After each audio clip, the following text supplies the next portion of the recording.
D'abord, je voudrais comprendre pourquoi il faut 2 mois au service du procureur de Toulouse pour se rendre compte que la plainte dont il est saisi ne dépend pas de son territoire.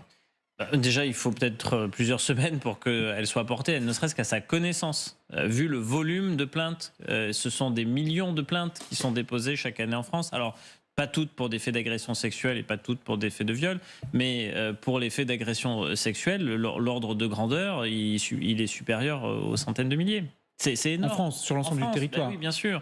Mais parce que Donc attendez, Guillaume, vous nous dites qu'en fait, même si on dit à tout le monde, dès que vous avez une plainte pour viol, en Sur particulier mineur. sur mineur, j'allais dire, voilà, en particulier sur mineur, vous la mettez en haut de la pile, même cette consigne-là ne suffit pas à désengorger. de toute façon, il va sans doute y avoir, sans présumer de ce qui va se passer, mais c'est hautement probable, une enquête administrative pour comprendre quelle a été la chaîne et tous les dysfonctionnements de cette chaîne. Mais ce qui est certain, c'est que ceux qui vont être au cœur de cette enquête administrative croulent, littéralement. La justice est en embolie, donc elle croule sous les plaintes.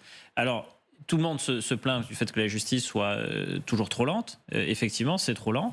Et la masse des plaintes reçues et des dossiers à traiter explique ce genre de difficultés.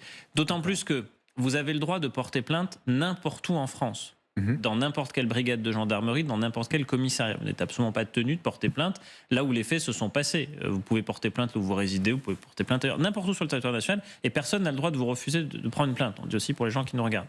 Mais sauf que quand vous déposez une plainte dans un endroit qui n'est pas nécessairement le lieu de commission des faits ou le lieu où réside la personne suspectée ou la personne contre qui vous portez plainte, etc., mécaniquement, ça doit entraîner des transferts de dossiers. Et ça, Et ça vous ralentit. ça ralentit. Ça vous ralentit.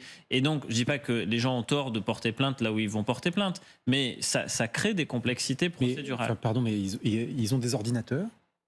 Ah oui, alors, vous voulez connaître le logiciel de prise de plainte de la police nationale? Il s'appelle LRPPN, il est vieux de plus de 15 ans d'âge. Il devait être renouvelé par un autre logiciel qui s'appelait Scribe, ça n'a pas fonctionné. L'État a perdu de l'argent et on n'a toujours pas de nouveau logiciel de prise de plainte. Ce qui fait que n'importe quel Français ou Française qui est allé porter plainte récemment l'a fait devant un policier ou un gendarme, surtout un policier, avec un logiciel hors d'âge. Les gendarmes, c'est légèrement plus moderne.